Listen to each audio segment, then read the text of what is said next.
마이크 테스트, 마이크 테스트, 마이크 입니다. 아, 미국의 물가 상승률이 4.2%에서 3.5% 하락했습니다. 좋은 얘기긴 합니다.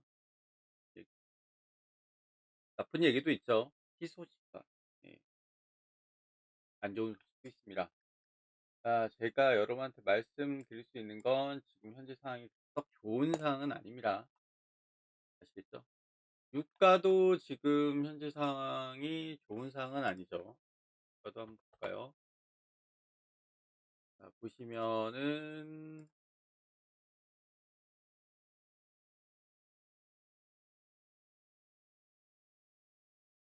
오르고 있죠. 오르고 있습니다. 오르고 있는 상황이라서 저는 $120 얘기했어요. 그러니까 그동안에 여기 이 구간에 쌓았던 상승 구조가 있거든요. 그래서 이거 떨어졌을 때도 '뭐야 왜 계속 상승 계약이 많이 나와주는 이유가 뭐야?' 이 생각을 했었거든요. 네. 그걸 생각하고 있는 겁니다. 그래서 최고 저는 $120 생각하고 있습니다. 아시겠죠? 그리고 크게 생각하면 제 생각이 틀릴 수도 있습니다. 근데 저는 크게 생각하는 게 분명히 말씀드렸죠. 중국의 관계를 분명히 말씀드리고 싶어요, 저는. 중국, 중국의 관계를 꼭 말씀드리고 싶어요. 중국하고 이란이죠. 자, 제가 저번 주에 말씀드렸나요? 이란이 쓴 미사일이, 이거 찌라시입니다. 미사일이 중국제입니다. 근데 그전부터 중국 거 많이 가지고 와서 그럴 수도 있지 않느냐? 자, 미사일이 중요한 게 아니라 발사대가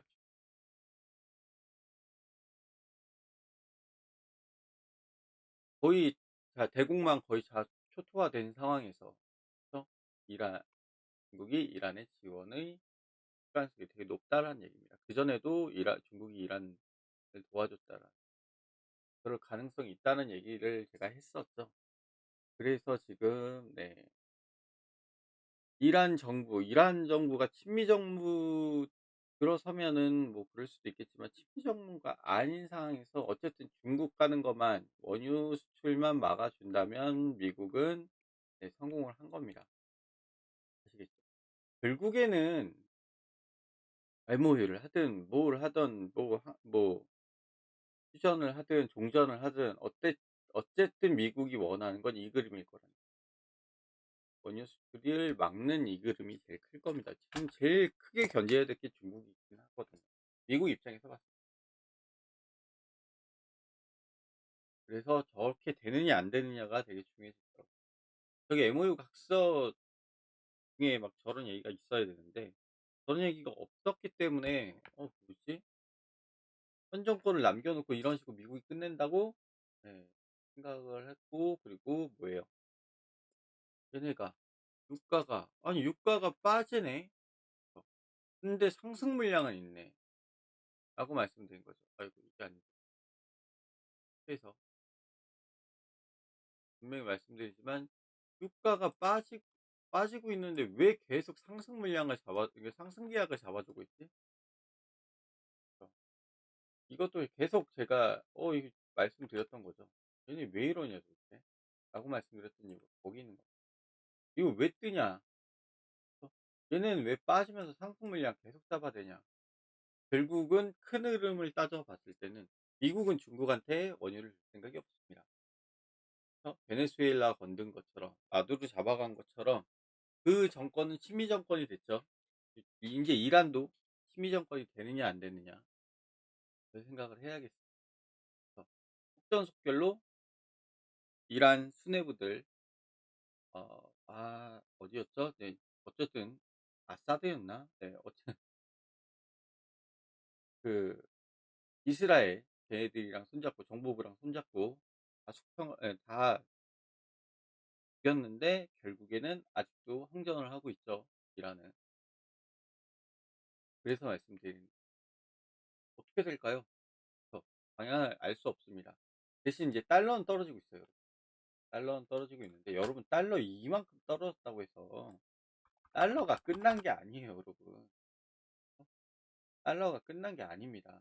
이렇게 떨어졌는데 이제 안정권 아니냐. 그래서 1,400 원대 안정권 아니냐. 3월 달 때 얘네들이 뭔 짓 했니? 3월 달 때 뭔 짓을 했죠? 그걸 생각을 하셔야 됩니다. 원래 안정권이라고 된다면 이것도 좀 아 안정권이라고 한다면 이것도 좀 많이 올라온 상황이에요. 이거는 뭐 네 가격이 좀 뛰어 달러가 강달러를 만들어 주는 미국의 속셈이 있기 때문에 이제 움직여 준 것도 아는데 제가 보고 있는 적정 가격은 원유 그러니까 유가의 적정 달러의 적정 가격은 1,350 원, 1,300 1,400 원, 1,350 원 이죠. 여기 정도의 분포를 하고 있거든요. 지금 이게 뜨는 것도 너무 많이 뜬 겁니다. 사실 너무 많이 그래서 이것도 비싼 가격이에요. 아시겠죠? 비싼 가격. 얘네가 예전처럼 이런 구간을 만들어 주면서 또 이렇게 구간 만들어서 또 올라갈 가능성이 높습니다. 큰 추세는 아직 상승 중입니다. 일시적으로 이렇게 빠졌을 때 생각을 해야 됩니다. 달러가 앞으로 더 상승을 해 준다면 뭐가 될까요? 그쵸. 지수 영향이랑 같이 비교해서 볼 수 있겠죠. 그래서 우리는 그걸 판단하는 겁니다. 그래서 제가 말씀드릴 수 있고요. 그래서 뭘 함부로 지금 할 상황은 아니라는 거. 올라오는 종목들이 몇몇 있긴 해요. 매수를 하고 싶기는 하지만 참고 있는 거죠. 그래서 지금 딱 세 종목만 남겨 놓은 상황이고 그래서 꾸준히 종목들은 좀 있긴 있습니다. 근데 아직은 아닙니다 여러분. 기다려야 돼요. 알겠죠? 제 입장에서 지금 전문가라는 이 입장에서 여러분들한테 안전한 구간에서 안전한 투자를 권해 드리고 싶습니다. 막 세게 뭐 매수해서 "이거 갈 가능성이 있습니다." 막 이런 식으로 이빨을 턴다거나 그런 식으로 할 생각은 없 왜 그러냐? 얘 지금 추세를 보더라도 얘 이래요. 완벽하게 올라온 것도 아니죠. 좀 이런 거라면 좀 이해는 합니다. 왜냐면 '얘네 선 라인 안에 이렇게 올라가네.' 어 이건 좀 괜찮게 볼 수 있어요. 이렇게 한참 빠져 있는 상황에서 올라간다. 그래서 엄청난 돈이 들어와야 됩니다. 지금 보시면 돈이 들어오고 있긴 해요. 외인들 돈이 들어오고 있긴 합니다. 개인들이 빠져나가죠. 어떻게 될까요? 겁먹은 거죠. 뭐가 겁먹은 거죠? 그쵸. 빚내서 투자했던 물량들이 빠져나간 거고 강제 청산 안 된 애들이 저러고 있는 겁니다. 그래서 '아 이거 좀 리스크가 있을 수 있겠구나.'라고 하면서 어느 정도 비투했던 거 물량 좀 빼고 있는 거죠, 올라와 주면서. 근데 전체적인 종목들을 봤을 때 삼성전자하고 뭐 SK하이닉스만 딱 봐도 알아야겠죠. 올라간 건 아니에요, 여러분. 올라간 상황은 아닙니다. SK하이닉스도 추세 따라서 지금 잘 올라간 상황은 아니라는 거겠죠. 잘 올라간 상황은 아니에요. 빨간 선 위로 올라간 건 아니잖아요, 여러분. 그죠? 그래서 눌림 상황이라는 거예요. 눌림 상황에 이렇게 떠 줬는데 지수도 뭐가 되는 거예요? 눌림 상황이라는 얘기예요. 이 위로 올라가 주질 않았다는 얘기죠. 그래서 우리는 어떻게 해야겠어요? 기다려야 됩니다. 기다려야겠죠. 더 안정화될 때까지는 좀 기다리셔야 됩니다. 이게 안정화 안 된다면 다시 빠지죠. 자, 지금 현재 상황은 이렇고요. 지금은 기다리셔야 된다는 얘기를 듣고 싶은 겁니다. 이란이 빨리 끝났으면 좋겠는데 그리고 수급 상황이 좀 좋아졌으면 좋겠습니다. 달러는 더 떨어지면서 지금 썩 좋아지는 상황은 아닙니다. 지금 여러분한테 이런 게 되게 현혹될 수 있어요. 그러니까 저는 추세 차트가 있기 때문에 이걸 근거로 지금 대응을 하고 있긴 하지만 여러분 오늘만 보더라도 이게 이렇게 돼 버리면 "야 반등아 8% 반등하잖아. 과거에 어땠는데 우리가. 우리가 어땠는데." 이렇게 밀리는 상황에서도 이렇게 밀리는 상황에서도 우리는 어땠는데 왜 이렇게 밀렸고 야 빠졌을 때는 10몇 프로까지 빠졌었어. 그래서 이 생각을 하실 겁니다. 이렇게 빠졌었어. 당연히 이게 시가총액이 높아지고 하니까 빠지는 폭이 커진 거지. 이후로 반등 나와 줄 거라니까 이 생각하시는 분들이 있을 텐데 저는 아니라고 봅니다. 그래서 아직까지는 상승 가능성은 적다고 봅니다. 그래서 제가 지금 여러분들 말리고 있는 거예요. 뭐 어디인가에 듣고 투자 판단은 본인이 하는 거겠지만 저는 아직은 아니라고.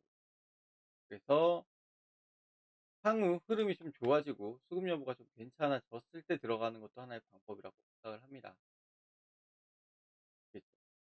그래서 '아 지금 올라올 때 타는 종목들을 타야 되지 않겠냐?'라고 생각하시는 분들도 있을 겁니다.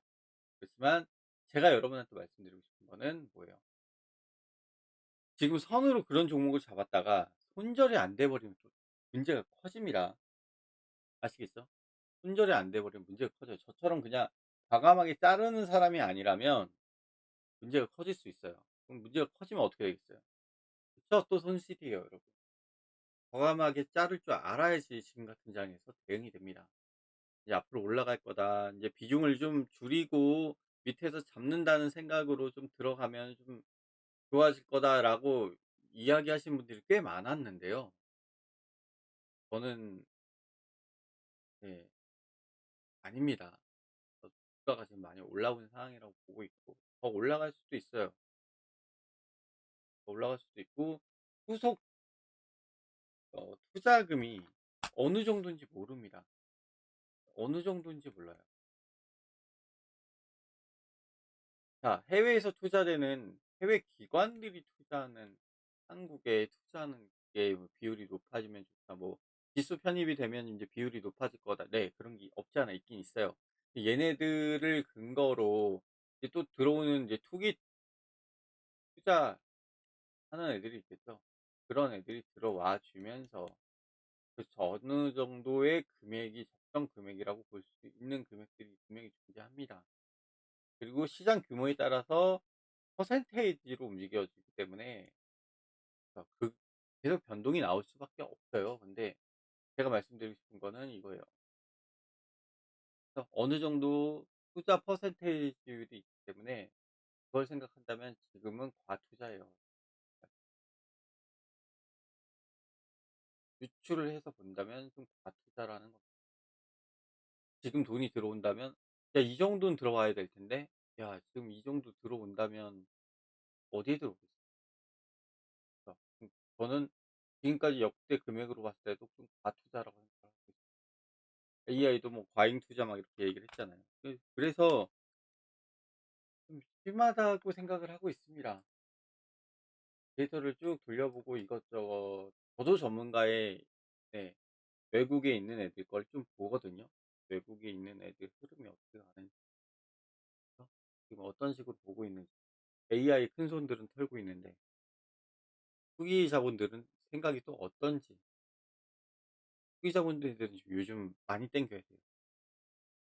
그래서 마지막에 설거지의 개념을 좀 말씀드리자면 설거지는 마지막에 먹고 빠지는 겁니다. 그래서 뭐 이제 가다가 많이 튀겨졌어요. 그런데 뭐예요? 설거지를 크게 만들 수도 있습니다, 한번. 근데 지금 제가 봤을 때는 과투자된 상황에서 지수가 좀 오른다? 그럼 뭐가 돼요? 설거지일 가능성. 이건 종목에 한해서 설거지가 있는 거 아니냐? 종목에 한해서 설거지보다는 뭐예요? 큰 투자, 투기 세력들의 투자라고 생각 미국이나 외국에 있는 애들의 그걸 좀 생각을 한다면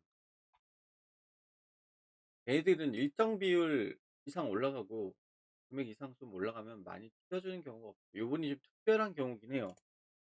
그래서 너무 특별한 경우입니다. 한국에 대한 비중을 좀 그러니까 반도체 AI가 너무 떴기 때문에 반도체에 대한 투기 세력의 투자들도 되게 많이 올라온 상황. 얘네들 먹고 빠져야 되는데 적당한 때에서 인제 정리를 해야 될 거였는데 너무 많이 올라갔죠. 전 분명히 말씀드리지만 지수가 어느 선이 적당한 거냐. 라고 제가 여러분한테 말씀드렸을 때 5천, 6천이 적당하다고 봐요 저는.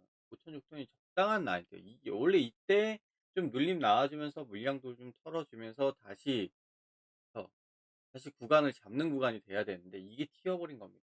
그러니까 저한테는 이게 지금 과열인 상태. 이게 과열인 상태입니다. 그래서 이게 향후에 얘네가 여기서 인제 다시 재편이 일어나고 수급이 들어와 주면서 움직여 준다면 지금 제가 있는 데이터가 좀 바뀐다고 말씀드릴 수 있죠. 원래 흐름 봤을 때 이게 지금 좀 이거는 시장 규모나 그래서 전체 규모를 따졌을 때 올라올 확률에 대한 얘기를 한다면 여기까지는 맞아요.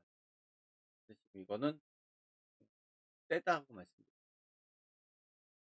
그러니까 이후로 얘도 수급이 들어온 거고 이후의 흐름이 좀 따라서 이런 것도 큰 추세의 한 부분이 될 수 있다라고 한다면 제가 보고 있는 데이터가 어느 정도 수정은 돼야겠죠. 이런 경우가 좀 많아진다면 이제 큰 틀을 한번 볼 수 있는 거 그걸 말씀드려요. 아시겠죠? 그래서 우리는 어떻게 해야 돼요? 네. 이게 큰 틀의 상승을 위한 하락이냐 아니면 이게 그냥 하락이냐. 하락을 그냥 찍어 버리면서 만들어지면서 이 라인으로 또 빠질 거냐 그거 보셔야 된다고 말씀드립니다.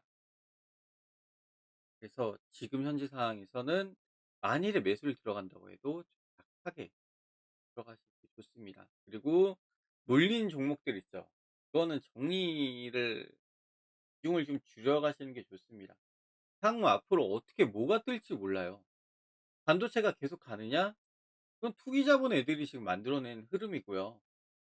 계속 반도체가 가는 기관 애들이 돈을 써 주고 외국인 투기 자본 애들이 계속 돈을 집어넣어 주는 그런 시장이 되겠느냐라고 보기에는 저는 좀 어렵다고 봅니다. 아시겠죠? 좀 어렵다고 봅니다. 과잉 투자고 과열이라는 건 인정했고요. 메타도 뭔 얘기를 하고 있어요. 임대하겠다 싶죠. 어? 그러고 있는 상황이잖아요. 그래서 말씀드리는 거예요. 전 분명히 말씀드렸습니다. 자, 오늘은 여기까지만 할게요. 네. 수고하셨고, 자, 마무리를 오늘 여기 이렇게 하고요. 향후 흐름 보면서 딱히 요즘 오늘 좀 드릴 말씀이 없었어요. 이란 싸우는 거 빼고, 워시가 좀 얘기도 하긴 했거든요. 아, 워시 얘기를 좀 빼먹었는데, 예, 워시는 연준의 독립성 유지를 생각을 하면서 물가 인하를 선택해야 되고, 인플레이션도 선택이라고 얘기했어요. 금리 인하에 대한 가능성을 발언을 하기도 했는데 이것도 좀 두고 봐야 됩니다. AI를 떠받쳐 주는 연준이 될 거냐, AI를 버리는 연준이 될 거냐 그 생각해야 됩니다. 근데 저는 버리는 쪽이 낫지 않을까 하는 게 제 생각입니다. 버리는 쪽으로. 왜냐하면 너무 AI 과열이거든요. 이거 잘못하면 문제 커집니다. 아시겠죠? 이거랑 똑같이 갔던 게 뭐예요? 인터넷이죠. 방통신 깔아 제끼고 그거 걔네들 망하니까 전부 합병 흡수해서 몇몇 대형 회사가 만들어지긴 했죠. AI도 그렇게 될까요? 애초에 지금 AI 건들고 있는 애들이 대형 회사인데 그 초대 기업 같은 게 나오는 건가요? 초대 거대 기업? 첫 번째 지금까지 나온 적 없었던 엄청나게 큰 그쵸 막 뭐 구글이나 이런 애들을 찍어 누를 수 있는 엄청나게 큰 기업을 만들 수 있을까요? 그것도 좀 궁금해지는 상황입니다. 어쨌든 AI 그래서 말씀드렸죠. 철도도 있었죠. 뭐 인터넷 시스템 이거죠. 얘네가 어떻게 됐어요? 망했어요. 그리고 나서 재편했죠. AI 뭐예요? 망하고 나서 재편될 가능성은 전 높다고 봅니다. 그리고 그래서 제가 연준이 쳐주진 않을 거라고 말씀드립니다.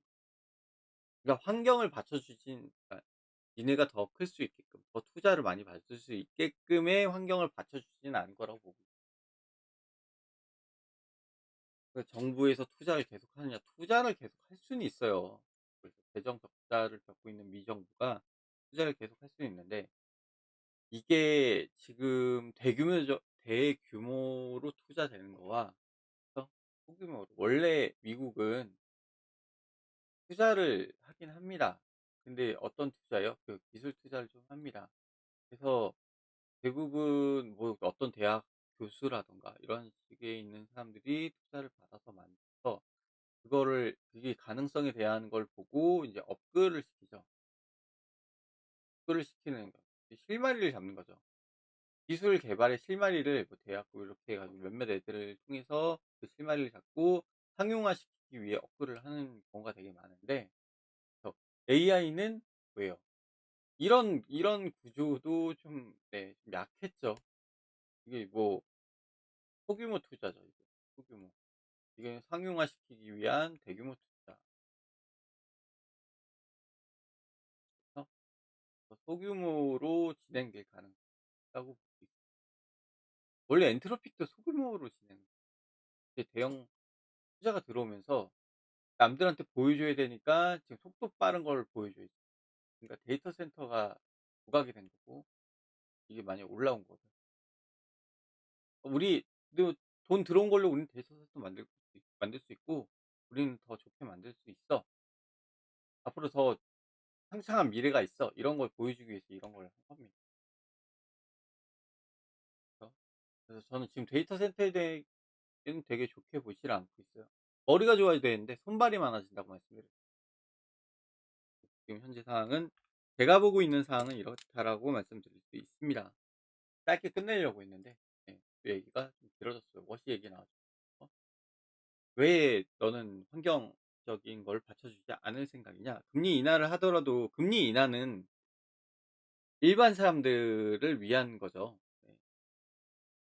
아마 금리 인상을 가능성도 있기도 하지만 실질적인 실물 실질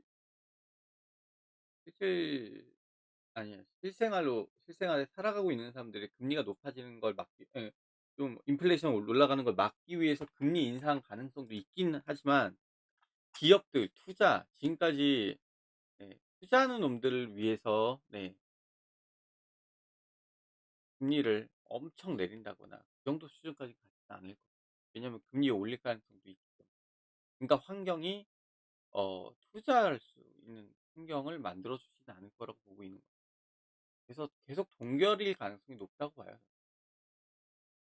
아시겠죠? 근데 변수도 있습니다. 트럼프가 뭘 할지 모르는 사람이 계속 말이 바뀌고 이상한 얘기를 하죠. 그래서 말씀드리는 거예요. 너무 그러니까 뭔가 확실해지는 게 아무것도 없어요. 추측은 가능하겠지만 확실해지는 게 없는 상황에서는 좀 투자를 자중을 하시고 지켜보시는 것도 하나의 방법이라고 말씀드리고 싶습니다. 계속 똑같은 얘기의 반복이고 몇 개 올라오는 뉴스나 어떠한 내용들을 말씀을 드려도 다 불확실합니다. 그래서 뭔가 확정적인 상황이 아닌 이상은 조심하시는 게 좋다고 말씀드리고 싶습니다. 자, 오늘은 여기까지 하겠습니다.